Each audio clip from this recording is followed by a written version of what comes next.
Some summer street art in Chicago is shedding light on the challenges millions of us face every day. With Dean Reynolds, we take a stroll.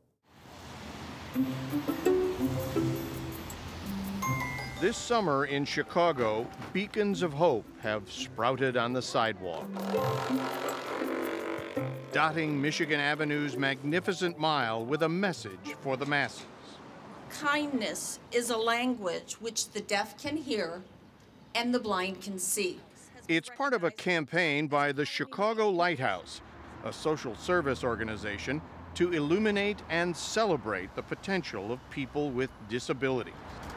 Many of the 51 lighthouses on display are works of art created by those whom fate has tested, such as artist Pooja Pitti. Focus on what you can do instead of what you can't do. Her muscular dystrophy has not impeded her brushstrokes. Tell me what you were trying to say here. It's called boundless, and to me that word, it just evokes a world full of possibilities. I wanted to create art that a phone app provides information on the works and the artists. Yeah, it's you. It is me. They feel empowered. That's the key word, empowerment. Janet Slick is CEO and president of the Chicago Lighthouse, which works on behalf of the visually impaired, physically or emotionally challenged, and military vets. About half of the artists showcased here are living with disabilities. It really highlights Chicago as a city of inclusion. Chicago has a history of similar street displays. Cows one summer, police dogs during another. I'm going to put the brush in your hand. These lighthouses carry messages. Go ahead and find your way. Erika Vasanas' piece is called Blindfold Brushes. All right, I moved it, right? And passers-by can see what it's like to not see. Rise Up is another work. It's about people with disabilities installing a light bulb into the lighthouse, because they're all reaching up in some sort of way to be a beacon.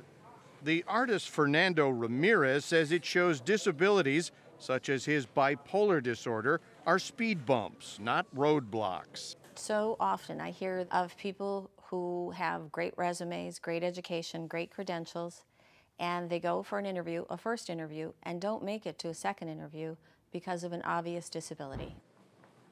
We are talking about tens of millions of Americans who could be in the workplace, but are somehow not making their way in.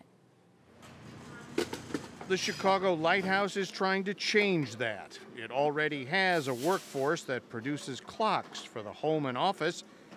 Good afternoon, welcome to Health. And hundreds more work at call centers it runs. Hello, Ms. Rodriguez. Underlining the point that the disabled can be productive. The irony of this new campaign is that some of the artists obviously can't see their own product.